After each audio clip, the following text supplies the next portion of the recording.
Matí Catalunya. Amb Pablo Tallón. Durant els propers minuts ens volem preguntar com hem arribat fins aquí, com hem arribat a aquests moments estranys de desconcert, de malestar social i com podem sortir del laberint on nosaltres mateixos ens hem posat. Avui volem preguntar-nos com hem passat dels feliços anys de despreocupació, de consum, d'oci, que molts de vosaltres segur que heu viscut, al moment actual on les desigualtats són cada cop més grans, on les figures autoritàries es converteixen en refugi trampa per a molts i on el canvi climàtic ens recorda cada dia que la nostra forma de vida està amenaçada. Avui, per reflexionar de tot plegat, ens acompanya, com dèiem ara, el periodista i professor Josep Francesc Valls, que acaba de publicar L'efecte Stick. Josep Francesc Valls, què tal? Bon dia. Hola, Pau, què tal? Això de l'efecte Stick, clar, és una metàfora per fer-nos entendre que durant segles i segles i segles i segles el benestar de la humanitat es va mantenir, si fa o no fa, estable. De cop i volta arriba primer la revolució industrial, després la digital. Això dispara de forma exponencial el creixement, però, clar, des de quan estem amb la fase de caiguda? Des de quan estem amb la ressaca d'aquella festa? Milers i milers d'anys de misèria de la humanitat, excepte uns pocs, amb tots els períodes històrics, excepte molt pocs, hem viscut, i de cop i volta, com tu deies molt bé, amb la revolució industrial, apareix una manera distinta en la qual un grup més nombrós i cada vegada més gran de persones poden viure millor. Això és degut a tres fenòmens. 1800 es produeix el primer salari. Fins a llavors, la humanitat havia viscut, escolta'm, cadascú treballava per si, i el que treballava per altres o bé era a canvi del menjar o de... No hi havia el concepte de salari. Salari ve de sal. Efectivament. Hi ha un primer salari. Però a 1900 es produeix un segon salari. I el segon salari, el salari d'influència, el va posar en circulació Henry Ford quan crea els primers cotxes. Els primers automòbils, en principi, el cost que sortien estaven preparats per molt poques persones. Quan dic per molt poques persones, poca gent podia comprar a 1900 els cotxes que sortien de les fàbriques de Ford. Clar. I ell va pensar, claríssim, l'única manera de que els meus obrers comprin el cotxe és pujant els salaris. Aquest segon salari, el salari d'influència, va fer que nombrosíssimes persones rebessin molts més diners dels que estaven rebent miserablement al llarg del segle XIX, el primer salari. Sí. I a 1950 és el que jo denomino el tercer salari. Quin és el tercer salari? Quan, seguint les idees de Keynes, la majoria de governs decideixen, europeus, decideixen aplicar serveis a canvi d'impostos. Serveis com a quins? Doncs crear infraestructures, crear sanitat, crear educació gratuïta, i tot això, a canvi d'uns impostos, uns ingressos importants que detreien un a un als treballadors i a les persones. Però, a canvi d'això, tenir sanitat gratuïta, tenir educació gratuïta, tenir carreteres, tenir autopistes, etc. Aquests tres salaris, tu deies molt bé, fan que de cop i volta explosioni tot això.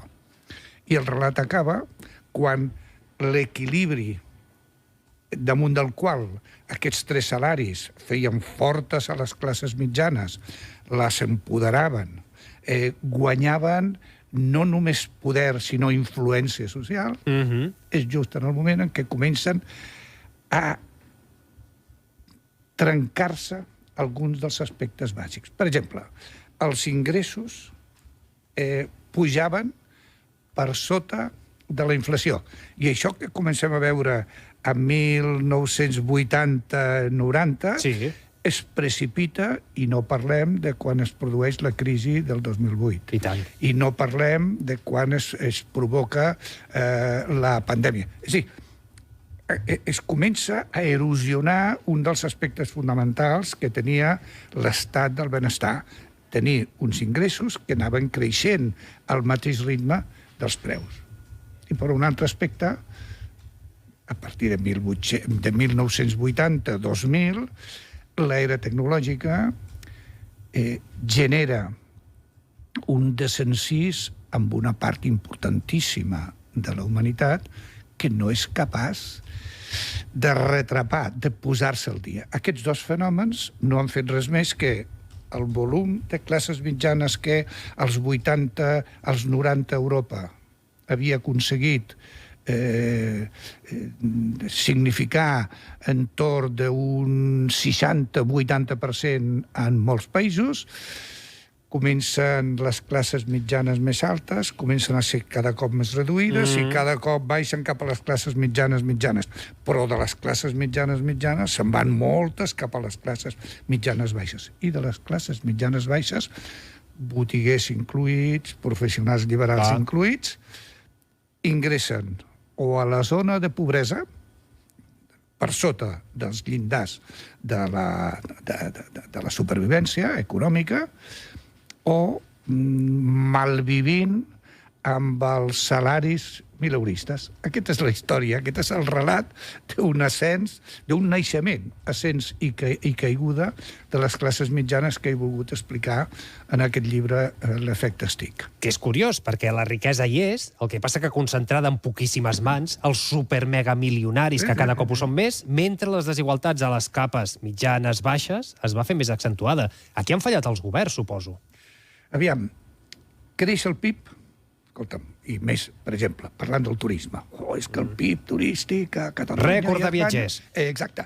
I vas entrant a l'interior de les empreses, de les petites i mitjanes empreses, i, escolta'm, hi veus greus dificultats de moltes... Molt bé, moltes famílies. Escolta'm, el PIB espanyol està... Vale. Entres amb els ingressos i resulta que els ingressos de les famílies, els ingressos mitjans de les famílies, doncs fa que cada cop hi hagi un percentatge superior el 15 de cada mes, el dia 16, el dia 17. És a dir, també és veritat que ens han creat masses necessitats. El consumisme.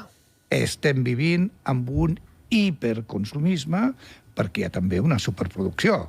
És a dir, hi ha una superproducció perquè s'ha decantat el vendre. L'important és treure els estocs que tenim. I, per tant, el que hem de fer és crear uns preus de reclam que cada vegada sigui més fàcil seguir comprant. Què vol dir? El low cost, la marca blanca. Low cost. Tu avui et vols comprar el cotxe de més alta gamma i el que no podies fer al 2000 ho pots fer ara, perquè et pots comprar el cotxe de més alta gamma que tu vols, te'l pots comprar de primera mà, si no hi arribes, doncs el compres de gerència, si és que n'hi ha, i si no arriba de gerència, de segona, de tercera, de quarta... És a dir, sempre trobaràs... Això ha fet que els preus d'alguna manera van començar low cost democratitzant l'economia, quan al final ens estan creant unes demandes que ens hem creat excessives i no hi arribem. Aquesta sensació dona una inseguretat, un desencís de les classes mitjanes, i jo crec que tot això és conseqüència del que des del 2000 fins avui està passant, de la dispersió. I aquestes classes mitjanes que estaven centralitzades, que eren de seny i tradicionals, però amb ganes de progrés, doncs resulta que ens les trobem celebrades amb idees raríssimes al cap, encomanant-se salvadors messiànics que no tenen res a veure, i que tots estem pagant els errors de no haver millorat l'estructura democràtica en tot aquest temps. I a més de les desigualtats, clar, externalitats negatives, com de cop i volta abús de materials, ens estem quedant sense, canvi climàtic, residus que s'acumulen arreu. És a dir, ens hem posat en un carreró sense sortida. Com se'n surt? Europa pensava, Europa sola pot canviar el model de consum, que aquí seria la clau, en solitari, si no ho fan els Estats Units, si no ho fa la Xina, si no ho fa la Índia. Planteges un tema, Pau, molt molt adient. Aviam, jo crec primer que a Europa som uns avançats. Podem tenir una quantitat importantíssima d'errors comesos, però som uns avançats amb legislació de control de les noves tecnologies i les xarxes socials, som uns avançats amb legislació mediambiental, som uns avançats de la transformació digital. Ara bé, tot això significa que hi ha molt més controls. Tot això significa que els productes europeus són més cars. I jo estic orgullós de formar part d'aquesta cultura de valors que ens encareixen els productes perquè els controlen, els fiscalitzen, analitzen les cadenes de valor, exigeixen que els mitjans de comunicació i les xarxes socials tinguin unes normes a través de les quals... Ara bé, Europa ha fallat en moltes coses. No ens vam enterar, Europa, de la transformació digital i hem deixat que durant 25 anys les grans plataformes campin sense cap mena de control. Hem fallat fent stop and goes. És a dir, hem tirat endavant legislacions i després, com ara, amb el tema mediambiental, i estem frenant una mica. Dit tot això, seguim sent uns avançats. És possible, com tu preguntaves, és possible que Europa segueixi avançant si la resta de zones del món o de països no ho fan? Jo crec que els pioners, els capdavanters, tenen allò, la soledat del corredor de fons. Amb tots els errors, que no en podem deixar ni un d'Europa, però l'única manera de que al món entrem en vies de resoldre a 20, 30 o 40 anys aquesta situació de desgavell, de descontrol, de desordre, és que hi hagi Europa, una Europa, i que contamini a d'altres països. Efectivament, contamina amb altres països. En el sentit positiu. No. Exacte. No els contamina en positiu. És a dir, Estats Units, Xina va pel seu compte, Rússia va pel seu compte, i estem en aquest punt. Em sembla curiós la reflexió que fa sobre el consumisme. Tu dius, clar, abans vivíem per sobreviure, tu t'havies de preocupar pel menjar, pel beure, per dormir, pels bàsics. Un cop això queda cobert pel consumisme, i la publicitat ho accentua. De cop i volta tu compres per pertànyer a una classe social, a un grup, per distingir-te de la resta. Arriba el comerç electrònic i això ho accelera. Ens dona més eines com a consumidors, tu pots comparar, tens menys intermediaris, però per una altra banda té també elements negatius, que és que encara fa més cruel la roda aquesta consumista. S'hagués pogut omplir aquest buit d'una forma més sana? O és inherent a l'ésser humà haver-lo d'omplir amb aquest caràcter impulsiu, per dir-ho així? Aviam, a mi em fascina el segle XIX i em fascina el segle XX. I li he pogut dedicar menys temps del que hauria volgut amb les meves investigacions, però aquest llibre, d'alguna manera, és una cosa que m'ha sortit allò de les vísceres, no? No tinc clar si aquest moviment, en quin moment aquest moviment consumista era reciclable. Perquè si mirem a 1920, quan la dona s'incorpora, a Europa parlo, per primera vegada s'incorpora a les tasques professionals, entre el món del treball, sobretot perquè els seus marits, les guerres també són molt masclistes, els seus marits estaven a la guerra, no? Llavors, quan s'incorporen, clar, jo veig els feliços anys 20 com una exaltació del consumisme, però és que era una nova classe social que començava a néixer, les burgesies, les classes mitjanes, que d'alguna manera triomfaven front la misèria. Aquest concepte de triomfar front la misèria és el que fa que aquesta exaltació del consumisme d'alguna manera podem dir que era bona, perquè tothom que podia permetre's tenir un salari a poder ser un salari d'influència, podia començar a tenir una vida millor. És a dir, tot això és en aquest moment en el que s'hauria pogut ordenar el concepte de consum. Però aquesta exaltació, després de la misèria de segles, dius, quasi que ho comprens extrapolant la història. Quan a 1950 comencen a aplicar-se les mesures les mesures de serveis estatals a canvi d'impostos, dius, tornem a estar al mateix lloc. És a dir, el fet de que una persona que té una família, que té un salari a Europa, es pugui comprar una casa, es pugui comprar un cotxe, es pugui comprar una segona residència, si m'apures, es pugui comprar un amoblament de la seva llar, dius, tot això tornem a estar al mateix que als anys 20.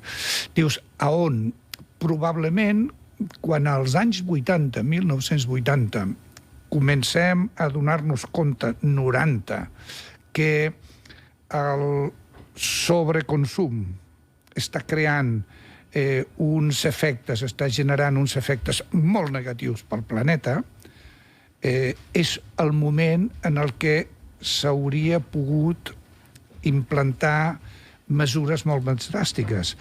Però els moviments anti-aplicació de mesures mediambientals comença el mateix dia que es comencen a detectar aquest efecte STIC que es detecta amb el medi ambient. L'escalfament del planeta, des de que hi ha la industrialització, està produint uns efectes nocius. Si veiem tota la literatura de 1990, 2000, quan es descobreix aquest efecte STIC, els posen a parir. Això passa molts cops. I llavors dius, des de llavors hi ha consciència mediambiental, però clar, portem 25-30 anys. Aquí estem. El decreixement és imprescindible? No. El tema del decreixement a mi em fan... És a dir, aquestes teories de... Escolta'm, hem de tallar dràsticament el turisme, hem de decréixer. No. Hem de reordenar, hem de replantejar aspectes. Clar que això significarà que algunes zones d'alguns negocis s'hagin de replantejar, però jo crec que sóc un optimista. És a dir, la naturalesa ens permet, amb cadascuna de les revolucions que hem fet, ens permet una sèrie d'oportunitats i una sèrie d'elements negatius.